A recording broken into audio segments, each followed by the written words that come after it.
नमस्कार, स्वागत है आपका। दोपहर के 2 बजने वाले हैं। मैं हूं आपके साथ आशा झा। बड़ी खबर सबसे पहले बिहार एनडीए से जुड़ी आपको बता दें। बैठक चल रही थी, खत्म हो चुकी है। मुख्यमंत्री नीतीश कुमार इस वक्त मीडिया के सामने, सुनिए।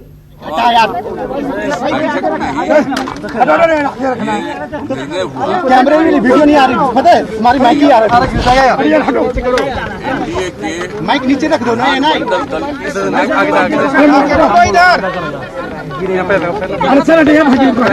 15 तारीख को 12:30 बजे दिन में आयोजित किया जाएगा। यही आज निर्णय हुआ है। यानी 15 तारीख को सभी घटक दलों के सभी माननीय विधायकों की बैठक एक साथ बैठक सारा निर्णय लिया जाएगा। यही आज का फैसला। कब बोले फायदा करेगा? 15 तारीख को 12:30 बजे आज हम लोग सब एक साथ बैठे हैं, चारों और मिल करके यही निर्णय हुआ कि 15 तारीख को 12:30 बजे दिन में हम लोग संयुक्त बैठक करेंगे विधायक मंडल दल की। सभी एक साथ बैठेंगे, चारों दलों के लोग, और उसी में जो भी निर्णय आगे का लेना है वो सब निर्णय लेंगे। उससे सब चीज तय होगा। जब एक बार निर्णय करके इसका दावा करेंगे और उसके बाद भी होता है ना। आज कैबिनेट की बैठक, आज कैबिनेट की बैठक जरूरी है ना। हमारे कैबिनेट की बैठक इसलिए जरूरी है कि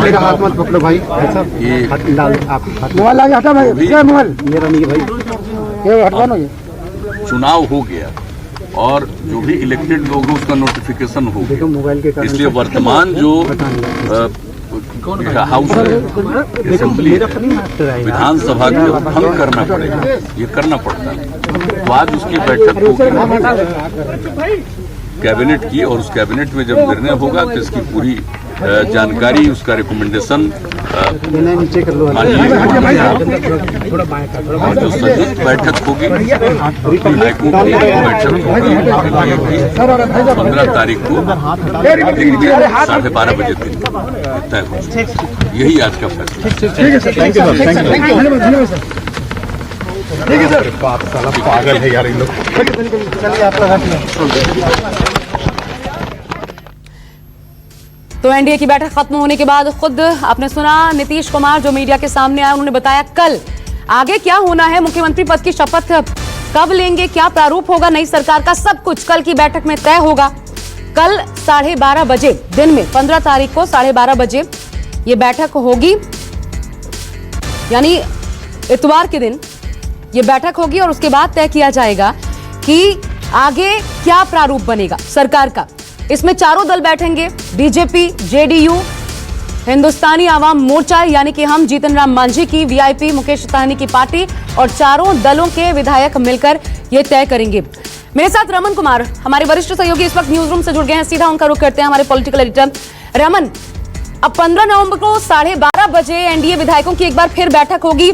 किन किन मसलों पर उस दिन बातचीत होगी और कौन से निर्णय सामने आ सकते हैं? एक तो यकीनन ये जरूर होगा कि मुख्यमंत्री पद की शपथ कब लेंगे। इसके अलावा देखिए, एक बात बिल्कुल साफ है। कल ही प्रेस कॉन्फ्रेंस में नीतीश कुमार ने ये बात कही थी कि आज एनडीए के प्रमुख नेता आपस में बैठेंगे और उसके बाद तय होगा कि एनडीए विधायक दल की बैठक कब होनी है। और नीतीश कुमार ने एनडीए नेताओं की बैठक के बाद ये घोषणा की कि हम 15 तारीख को फिर से सभी विधायकों के साथ मुलाकात करेंगे और मुलाकात करने के बाद उस विधायक दल की बैठक में एनडीए विधायक दल का नेता नीतीश कुमार को चुना जाएगा। लेकिन इस मीटिंग के बाद उन्होंने खुद ही इस बात का ऐलान किया कि कुछ ही देर के बाद कैबिनेट की बैठक होगी और ये नीतीश कुमार के कैबिनेट की आखिरी बैठक होगी जिसमें विधानसभा को भंग करने का प्रस्ताव पास किया जाएगा। यानी कि विधानसभा भंग करने के प्रस्ताव के पास होने के बाद ही एनडीए विधायक दल की बैठक में नया नेता चुने जाने के बाद राज्यपाल के साथ संयुक्त विधायक दल की बैठक होगी और उसी में निर्णय होगा और उसी के बाद सारा कब शपथ होगा हो जाएगा। उसके बाद आज का क्या कार्यक्रम? आज कैबिनेट की बैठक है। स्वाभाविक तौर पर साथ जो काम होना चाहिए उसी की घोषणा हम लोग कर रहे हैं। विधायक दल की बैठक होगी, उसके बाद जो निर्णय होगा उनकी सूचना दी जाएगी, क्लेम किया जाएगा आदरणीय गवर्नर साहब के यहाँ, और जो कुछ भी ओथ वगैरह का होता है उसी समय तय होगा।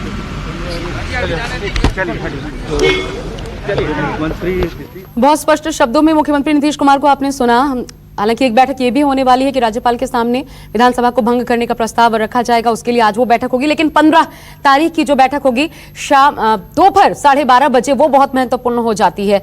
रमन, जो 12:30 बजे बैठक होगी उनमें एक शपथ ग्रहण और इसके अलावा क्या क्या निर्णय, अहम निर्णय किए जा सकते हैं?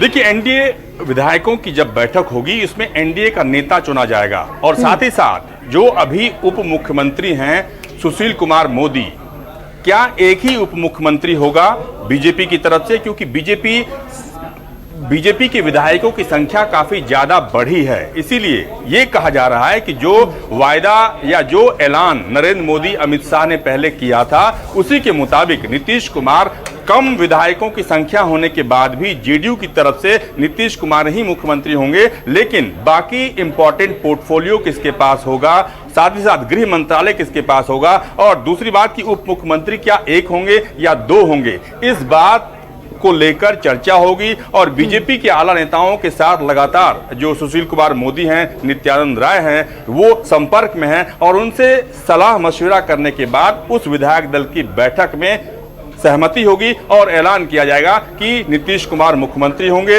उप मुख्यमंत्री और मंत्रिमंडल का शपथ किस दिन होगा, और सबसे पहले उनको राज्यपाल के पास जाकर सरकार बनाने का दावा पेश करना पड़ेगा और सरकार बनाने का निमंत्रण मिलने के बाद फिर तिथि की घोषणा नीतीश कुमार और सुशील कुमार मोदी करेंगे कि मुख्यमंत्री किस दिन शपथ लेंगे। अब जो एक बहुत महत्वपूर्ण पेच आगे इस बैठक में रमन फंस सकता है, जिसका भी आपने जिक्र भी किया हल्के में, उस पर मैं आपसे बात करना चाहूंगी।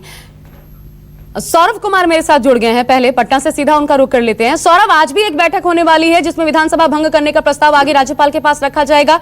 इस बैठक को लेकर के क्या जानकारी है? जी बिल्कुल, मैं आपको बताना चाहूंगा कि आज जो एनडीए की बैठक चल रही थी वो खत्म हो गई है और नीतीश कुमार के साथ साथ तमाम जो एनडीए के घटक दल हैं उनके सभी जो नेता हैं वह मीडिया के सामने आ रहे। उन्होंने कहा कि परसों, आज सबसे पहले मैं आपको बताना चाहूँगा कि आज 4:30 बजे कैबिनेट की मीटिंग होगी जिसमें सबसे पहले मुख्यमंत्री नीतीश कुमार मौजूदा कैबिनेट को भंग करेंगे और उसके बाद अपना इस्तीफा देंगे। परसों यानी 15 तारीख को सबसे पहले जदयू के विधायक दल की बैठक होगी और उसके बाद बीजेपी के विधायक दल की बैठक होगी और उसके बाद करीब 12:30 बजे एनडीए विधायक दल की बैठक होगी जिसमें मुख्यमंत्री नीतीश कुमार को विधायक दल का नेता चुना जाएगा और उसके बाद नीतीश कुमार के साथ साथ तमाम एनडीए के जो नेता हैं वो राज्यपाल से मिलने जाएंगे और वो कहेंगे कि हमारे पास बहुमत है, हमको सरकार बनाने का मौका दिया जाए। और उसके बाद ये देखना होगा कि राज्यपाल इन्हें कब बुलाते हैं, यानी शपथ ग्रहण के लिए कब बुलाते हैं। तो निश्चित रूप से शपथ ग्रहण का जो कार्यक्रम है, इसके अलावा सारी चीजें स्पष्ट हो गई है और बिल्कुल साफ हो गई है। जी, एक जो सेक्रीफाइस, मैं आप दोनों से, रमन आपसे भी और सौरभ आपसे भी इस पर जरूर प्रतिक्रिया चाहती हूं। पहले रमन आपका रुख करती हूं। एक सेक्रीफाइस जो बीजेपी कह रही है कि हमने क्योंकि बात की थी, भले हम बड़ी पार्टी जेडीयू से बनकर उभरे हैं, लेकिन इसके बावजूद मुख्यमंत्री नीतीश कुमार होंगे और उस पर अभी तक बीजेपी अटल है, आगे ऐसा ही होने जा रहा है। लेकिन वो क्षतिपूर्ति जब मंत्रालय का बंटवारा होगा, मंत्री पद दिए जाएंगे, जाहिर तौर पर वो निर्णय कि किसके खाते में कितने मंत्री पद आएंगे वो शायद उसी बैठक में हो जाए। तो क्या वो क्षतिपूर्ति यकीनन बीजेपी करना चाहेंगी उस बैठक के जरिए? बिल्कुल, देखिए, बीजेपी एक राजनीतिक दल है और बीजेपी की संख्या जेडीयू के मुकाबले काफी बड़ी है, काफी बड़ी तादाद में उसके विधायक चुनकर आए हैं और ये भी पता है कि नरेंद्र मोदी के चलते चुनकर आए हैं। नरेंद्र मोदी की जनसभा में जो लोगों ने हिस्सा लिया, उनको वोट दिया, उसके चलते जीत के आए हैं। ऐसे में मुख्यमंत्री का पद नीतीश कुमार को जेडीयू विधायक दल की संख्या कम होने के बाद भी अगर दी जा रही है तो उसकी क्षतिपूर्ति होगी विधानसभा अध्यक्ष के रूप में। उसकी क्षतिपूर्ति होगी जो इंपॉर्टेंट पोर्टफोलियोज हैं, चाहे गृह मंत्रालय हो, वित्त मंत्री तो पहले भी सुशील कुमार मोदी थे, इसके अलावा भी कई ऐसे मंत्रालय हैं जिन पर बीजेपी की नजर है और बीजेपी चाहेगी कि उन हैवीवेट मंत्रालय को अपने पास रखा जाए और मुझे लगता नहीं कि नीतीश कुमार इसके लिए मना करेंगे। और महत्वपूर्ण ये हो जाता है, नीतीश कुमार भले मना ना करें, लेकिन सौरभ, क्योंकि विधायकों की अपनी अपनी जो चुनकर आए हैं बीजेपी की तरफ से, उनकी एक अपनी अपनी महत्वाकांक्षा होगी। ऐसा नहीं है कि बहुमत बहुत बड़ा हासिल हुआ है कि किसी प्रकार से अगर कोई टूट होती है या फिर नाराजगी होती है तो उसको बिना संभाले काम चल जाएगा। ऐसे में वो पेच ना फंसे, इसके लिए बीजेपी के पास क्या रोड मैप है, तैयारी क्या है इसको लेकर? जी बिल्कुल, मैं आपको बताना चाहूँगा, इससे पहले अगर देखा जाए 15 सालों के कार्यकाल को, अगर देखा जाए एनडीए के कार्यकाल को, तो ये होता था कि बड़े भाई की भूमिका में हमेशा नीतीश कुमार रहते थे। जो स्ट्रेंथ होता था मंत्रिमंडल का वो 29 के आसपास होता था, तो हमेशा 17 जो मंत्री होते थे वो जदयू के कोटे से होते थे और 12 मंत्री होते थे वो बीजेपी के कोटे से होते थे। लेकिन इस बार चूंकि संख्या बल में बीजेपी काफ़ी आगे है, तो ऐसा माना जा रहा है कि इस और सबसे बड़ी बात है कि 2 और दल भी एनडीए में शामिल हो गए हैं, तो निश्चित रूप से चाहे जीतन राम मांझी हो या मुकेश सहनी हो, उनको भी मंत्रिमंडल में शामिल करना पड़ेगा। इसके अलावा जो मंत्रियों का संख्या है निश्चित रूप से आधी आधी रखनी पड़ेगी।